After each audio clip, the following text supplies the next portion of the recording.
Shalom saudara, kiranya kasih karunia Tuhan Yesus Kristus menyertai kita sekalian. Renungan Harian Keluarga, hari Selasa, tanggal 8 November 2022. Sebelum kita membaca dan merenungkan firman Tuhan, marilah kita satu di dalam doa. Bapa di surga, kami mengucap syukur padamu Tuhan untuk segala berkat dan anugerah-Mu dalam kehidupan kami. Terima kasih untuk hari yang baru ini Tuhan. Sebelum kami memulai aktivitas kami hendak membaca dan merenungkan firman Tuhan. Kuasai kami dengan Roh-Mu yang kudus, bukalah hati dan pikiran kami, sehingga kami boleh mengerti apa yang menjadi kehendak-Mu dalam hidup kami. Terpujilah nama-Mu Tuhan, di dalam nama Tuhan Yesus kami berdoa. Amin. Saudara-saudara yang dikasihi Tuhan, RHK hari ini mengangkat tema, Muliakan Nama Tuhan. Adapun pembacaan Alkitab terdapat di dalam Keluaran 20 ayat 7. Saya bacakan buat saudara sekalian. Jangan menyebut nama Tuhan, Allahmu, dengan sembarangan, sebab Tuhan akan memandang bersalah orang yang menyebut namanya dengan sembarangan. Sampai di sana pembacaan Alkitab, terpujilah Kristus. Keluarga Kristen yang dikasihi dan diberkati Tuhan Yesus. Seorang pujangga, William Shakespeare, pernah berkata, "Apalah arti sebuah nama? Baginya nama tidaklah penting. Andai kata kita menamai bunga mawar dengan nama lain, dia tetap berbau wangi. Suatu benda atau barang tetap memiliki nilai meskipun kita mengganti namanya. Tetapi berkaitan dengan seseorang, nama adalah menyangkut harga diri, harkat, dan martabat. Dari namanya kita mengenal dan mengetahui siapa dia. Nama akan menunjukkan identitas seseorang." Tuhan Allah memperkenalkan dirinya secara langsung kepada Musa di waktu itu. Dalam Keluaran 3 ayat 14, Tuhan menyebut dirinya sebagai "Aku adalah Aku".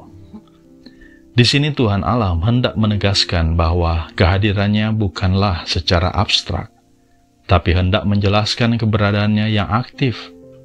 Sebab dengan memperkenalkan diri sebagai sebuah bukti bahwa ia ingin dikenal keberadaannya.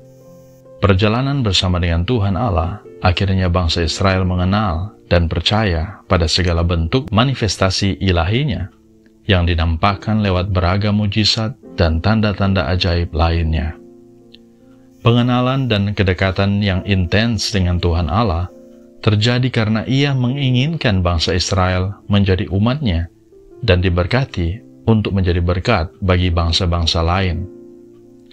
Keluarga Kristen yang dikasihi dan diberkati Tuhan Yesus, firman yang ketiga ini, yakni jangan menyebut nama Tuhan dengan sembarangan, terkandung maksud di dalamnya supaya umatnya menggunakan nama Tuhan Allah untuk tujuan yang baik dan benar. Tuhan Allah melarang mereka menggunakan untuk tujuan yang tidak sesuai dengan sifat dan hakikat dari namanya. Sebab tujuan menyebut nama Tuhan Allah adalah untuk dipuji, dimuliakan, dan sebagai alamat doa dari umatnya. Jika seseorang berjanji kepada Tuhan Allah, maka janji itu seharusnya mengikat dia untuk berbuat baik dan benar. Namun jika tidak melakukannya, maka ia pun dikategorikan telah menyebut nama Tuhan dengan sembarangan. Karena itu, saudara-saudara, sebagai keluarga Kristen, milikilah hati yang selalu mau mengenal nama Tuhan secara pribadi dan setiap firman yang diucapkannya, sehingga kita akan mendapat pemahaman yang utuh dan benar tentang hakikat pribadi Tuhan Allah. Pengenalan yang sempurna telah dinyatakan melalui dan di dalam Tuhan Yesus Kristus. Hiduplah dalam Yesus Kristus, agar kita dapat menyebut dan menggunakan nama Tuhan Allah secara baik dan benar untuk hormat dan kemuliaan namanya. Amin. Marilah kita berdoa. Ya Tuhan, jadikanlah setiap anggota keluarga kami sebagai pribadi-pribadi yang selalu mau menyebut dan memanggil nama-Mu dengan baik dan benar. Ajarlah kami membuka telinga dan hati kami untuk memahami kehendak-Mu yang mau melakukannya. Di dalam nama Tuhan Yesus Kristus, kami berdoa. Amin.